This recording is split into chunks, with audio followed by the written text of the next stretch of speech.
নমস্কার বন্ধুরা, শ্রাবণী রান্নাঘরে আপনাদের সবাইকে স্বাগত জানিয়ে আমি প্রতিদিনের মতো আবারও আজকের একটা রান্নার ভিডিও নিয়ে আপনাদের সামনে চলে এসেছি। আজকের আমি আপনাদের একটা মূলো শাকের রেসিপি বানিয়ে দেখাবো। আশা করি আপনাদের ভালো লাগবে। তার জন্য কিন্তু আমার পুরো ভিডিওটা আপনাদের দেখতে হবে। আর দেখা শুরু করার আগে একটা লাইক দেবেন, সুন্দর একটা কমেন্ট করবেন আর শেয়ার করতে ভুলবেন না। তাহলে চলুন আজকের আমি এই মূলো শাক দিয়ে কি বানাই সেটা আপনারা একবার দেখে নিন। রান্নাটা করার জন্য প্রথমে আমি এখানে দেখুন মূলো শাক নিয়ে নিয়েছি। আর মূলো শাকটা কিন্তু একদম ছোট ছোট করে কুচি করে কেটে নিয়েছি। এইবারে মূলো শাকের মধ্যে আমি প্রথমে দিয়ে দেব নুন। এখানে কিন্তু বেশ কিছুটা নুন দিয়ে দিলাম। দিয়ে এবার হাত দিয়ে একটু শাকটাকে এইভাবে চটকে চটকে নেব। শাকটাকে কিন্তু খুব ভালোভাবে প্রথমে এইভাবে নুন দিয়ে চটকে নিতে হবে। চটকে নিয়ে তারপরে দেখবেন এর থেকে কিন্তু একটু জল বেরোবে। জল বেরোলে সেই জলটা কিন্তু আমি ফেলে তারপরে রান্নাটা করব। এইভাবে যদি আপনারা রান্নাটা করেন তাহলে দেখবেন একটা মূলো শাকের যে একটা গন্ধ থাকে, তার জন্য কিন্তু অনেকেই মূলো শাক খেতে চায় না, সেই গন্ধটা কিন্তু চলে যাবে। আর আমি প্রতিদিনের মতো আপনাদের একটা কথাই বলবো যে প্লিজ আমার ভিডিওটা আপনারা টেনে টেনে দেখবেন না, পুরো ভিডিওটা দেখুন। আশা করি আপনাদের ভালো লাগবে। আর এই মূলো শাক এই শীতকালে কচি কচি একদম মূলো শাক, এটা কিন্তু খেতে ভীষণই ভালো লাগে। তবে গন্ধের জন্য অনেকেই খেতে চায় না।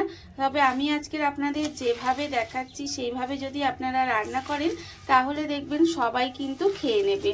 আমি এইভাবেই শাকটাকে প্রথমে চটকে চটকে জলটা বের করে নেব। মূলো শাকটা কিন্তু আমি হাত দিয়ে ভালোভাবে চটকে নিয়েছি। আর দেখুন এর থেকে কিন্তু অনেকটা পরিমাণে জল বেরিয়ে গেছে, আপনারা দেখতেই পাচ্ছেন। আর শাকটা কিন্তু অনেকটা নরমও হয়ে গেছে। এইবার এই শাকটা থেকে এইভাবে জলটাকে চিপে চিপে জলটা বের করে দেব। আর এই শাকটা কিন্তু আলাদা করে রেখে দেব। এইভাবেই কিন্তু শাকটা রেডি করে রাখতে হবে। শাকের জলটা ফেলে দিয়ে দেখুন শাকটা কিন্তু আমি এখানে রেখে দিয়েছি। আর অন্যদিকে কিন্তু গ্যাসটা অন করে কড়া বসিয়ে দিয়েছি। এইবারে কড়ার মধ্যে দিয়ে দেব সর্ষের তেল। এখানে কিন্তু রান্না আমি সর্ষের তেলেই করব। তার জন্য কড়ায় সর্ষের তেল দিয়ে দিলাম। দিয়ে তেলটাকে প্রথমে খুব ভালোভাবে একটু গরম করে নেব। তেল কিন্তু প্রথমে এখানে খুব ভালোভাবে গরম করে নিতে হবে।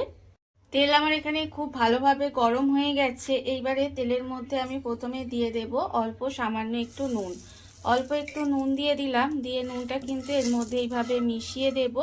মিশিয়ে দিয়ে এবার আমি এর মধ্যে দিয়ে দেব, এখানে আমি ছোট ছোট করে বেগুন আর শিম কেটে রেখেছি। সেই শিম আর বেগুনগুলো কিন্তু এর মধ্যে দিয়ে দিতে হবে। শিম আর বেগুনটা দিয়ে আমি কিন্তু এটাকে একটু নেড়ে চেড়ে ভেজে নেব। শিম আর বেগুনটা কিন্তু প্রথমে খুব ভালোভাবে একটু ভেজে নিতে হবে। আর আমার চ্যানেলের নতুন বন্ধু পুরনো বন্ধু সবাইকেই বলছি আমার তরফ থেকে অনেক অনেক ভালোবাসা। নতুন বন্ধুদের বলবো যদি আমার চ্যানেলটা সাবস্ক্রাইব করেন তাহলে পাশে থাকা বেল বাটনটা অবশ্যই প্রেস করে দেবেন, যাতে আমি যখনই কোনো নিত্য নতুন ভিডিও আপলোড করব সবার প্রথমে আপনাদের কাছে নোটিফিকেশান চলে যাবে এবং আপনারা আপনাদের সময় মতো সেটা দেখে নিতে পারবেন। আর পুরনো বন্ধুদের বলবো এইভাবে আমার পাশে থাকার জন্য, আমাকে এগিয়ে যেতে সাহায্য করার জন্য আপনাদের অসংখ্য অসংখ্য ধন্যবাদ জানাই। দেখুন এইভাবে কিন্তু আমি প্রথমেই শিম আর বেগুনটা কিন্তু একটু লাল করে ভেজে নেব। ঢাকা দিয়ে দিয়ে আমি এখানে বেগুন আর শিমটা খুব ভালো করে ভেজে নিয়েছি। আর শিম আর বেগুনটা কিন্তু এইভাবে একটু ভালো করে ভেজে নিতে হবে প্রথমে। আর এখানে আমার ভাজা হয়ে গেছে। এইবারে এটাকে আমি আলাদা করে তুলে রেখে দেব। এটা কিন্তু আলাদা করে তুলে রেখে দিতে হবে। আর এটা কিন্তু এইভাবেই একটু লাল লাল করে ভেজে নিলে তবেই কিন্তু খেতে ভালো লাগবে। আমি এটাকে আলাদা করে তুলে নিচ্ছি। শিম আর বেগুন ভাজাটা আমি আলাদা করে তুলে রেখে দিয়েছি। এইবারে আমি কড়ার মধ্যে আবারও দিয়ে দিচ্ছি বেশ কিছুটা সর্ষের তেল। তেলটা কিন্তু আবারও বেশ ভালোভাবে গরম করে নিতে হবে। আর যখন দেখবেন তেলটা বেশ সুন্দর করে গরম হয়ে গেছে তখন আমি এখানে দিয়ে দেব একটা শুকনো লঙ্কা। শুকনো লঙ্কাটাকে প্রথমে খুব ভালোভাবে ভেজে নেব।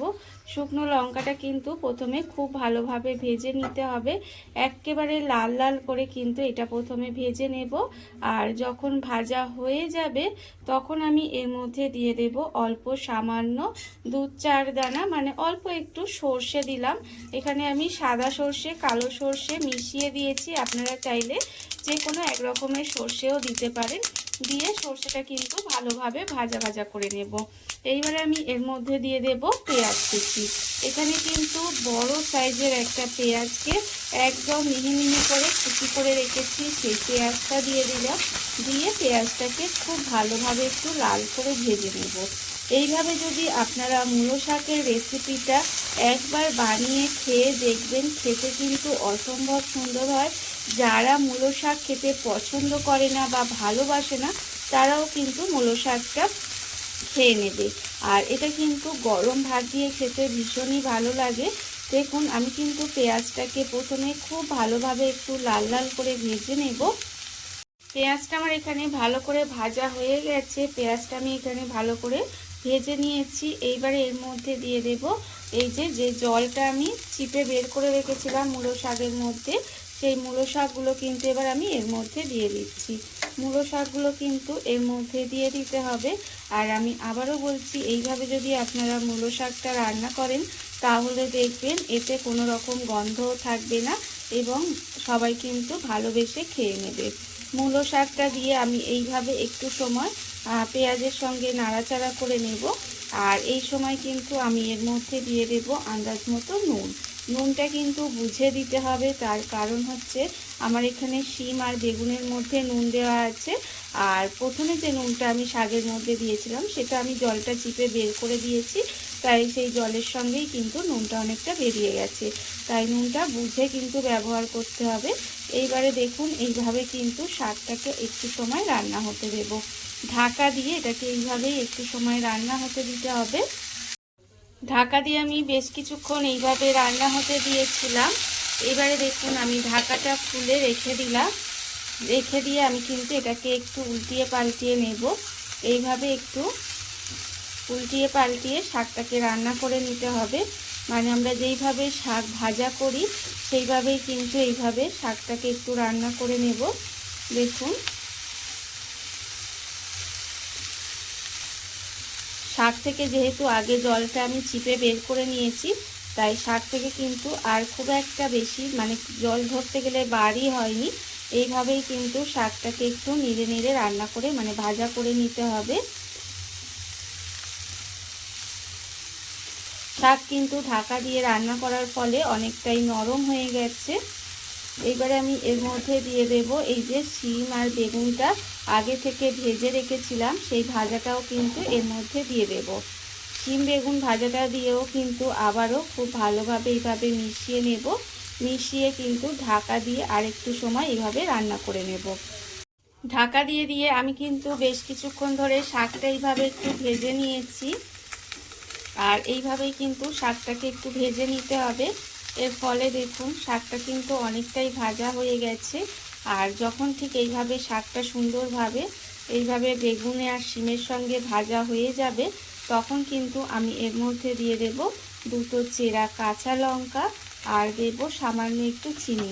সামান্য একটু চিনি এই শাক ভাজায় দিলে কিন্তু খেতে ভালো লাগবে। মিষ্টি হবে না, কিন্তু এই 2-4 দানা চিনিতে শাকের স্বাদটা কিন্তু অনেকটাই বেড়ে যাবে। এইভাবে আপনারাও কিন্তু এই একটু সামান্য একটু চিনি দিতেই পারেন এই শাক ভাজাটার ক্ষেত্রে। আর দেখুন এবারে শাক ভাজাটাকে আবারও একটু এইভাবে মিশিয়ে দেব।